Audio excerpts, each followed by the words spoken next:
إذا الأمجاد قد عظمت فللأمجاد بانيها ومن يسعى إلى العليا سيدرك. بسم الله نحمده ونصلي على رسول الكريم. magacayga saddexan waa Mukhtaar Maxamed Xasan. Ana dhaway Allah ku barakay jazakallahu khairan jazaka ahsan Allah. Qofku inuu isagoo dhalinyaro ah uu dacwad bilaabana aad bay u adag tahay. Inay adkaatona waxa lagu xulay toddobada harka Ilaahay harsanaysa. Limaada shay fudud maaha. Sab'atun yudhilluhum Allah fi dhillihi yawma la dhilla illa dhilluhu. Toddobada harka Ilaahay harsanaysa maalinka harka Ilaahay mahan harka la uusan jirin. toddobada harka Ilaahay harsanaysa waxa kamid ah waa rajulun shaabun nasha fi cibaadati Allah. qof dhalinyaro ah oo ku barbaaray cibaadada Ilaahay jalla wa ala ayaa kamid ah. marka maalinka harka aad baa loogu baahan yahay. Alin baahi badan weeyaan. meesha adagna Ilaahay wuxuu ugu xulay oo dhalinyarada ahaan loogu xulo booska adag loo galiyay. yaani zamankan aad looma helo. dhalinyaradu badana shahwadooda iyo xaaj waa markii ugu shahwada badan inay doonayaan shahwadooda iyo baahidooda iyo xaajadooda inay adduunyada ku gutaan. salaajigeeda Ilaahay subhanahu wa ta'ala baa noo dooran noo gartay inaan dacwadaas inta Ilaahay naga garansiiyo culimadan ka maqla aan sheegno dadka falcelin noocee kala kulan ma sha Allah wallahi walaalkay run ahaantii dadku way isku jiraan badana aad bay u wanaagsan alxamdulillah falcelinta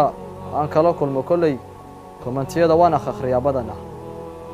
badana way ku dhiirigelinayaan way ku jecel yihiin ma sha Allah bay ku dhahayaan laakiin iska qaar iska negative oo iska cajiibana way ku jiraan yaani hadba mawduuca soo qaadatay saameynayo mawduuca soo qaadatay haduu isaga raali geliyo oo dantiisa uu ka dhaxarkana uu ku amaanaya hadii mawduuca uu isagu dantiisa ka dhex waayo oo qof saaxiibkii ama ehelkii ama isagii aad taabato ama dhaqan uu isagu caan ku yahay oo uu jecel yahay dhaqanka aad ka hadashana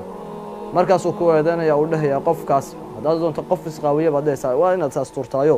sidaan umada nabi maxamed maaha calayhi salaatu wasalaam ku leeyahay caanimad ku raatanaysa marka hadba waa kafada ay saaran tahay falalka faas kala duwanna waa kala kulmaa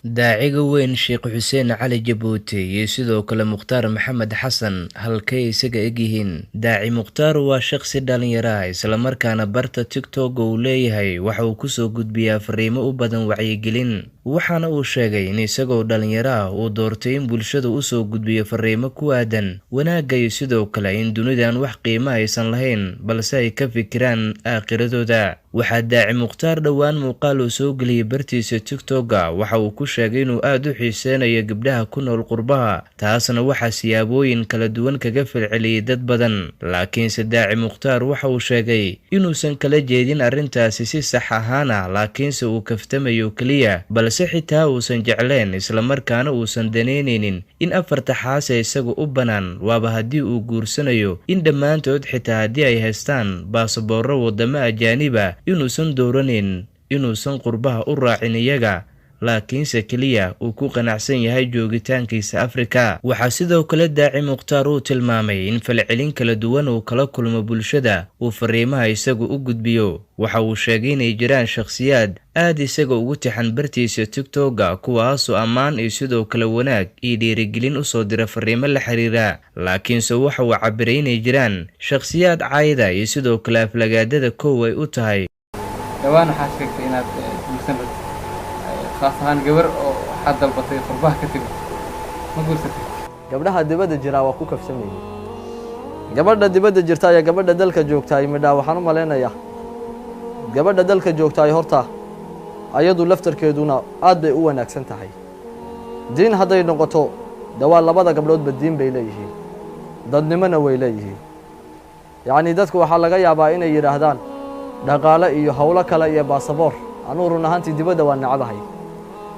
hadii afarta dumar ee Ilaahay ii baneeyay baan afar dibadda ay noqdaan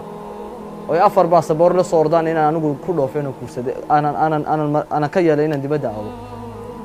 limaada daacigu iska daa inuu hawlaha kale u tagay isaga hadii uu dacwada u dhaqaaqa caalamka dhan asaga marax caalamka meel kasta baahi diineed baa taala inaan meel agaalo soo daawano soo aragno dhulkooda maaha inagu maqsad iyo mabda baan leenahay laakiin gabdhaha dibadda jira waxaan leeyahay kolleyda haddii aad imaanaysaan waa laydiin baahan yahay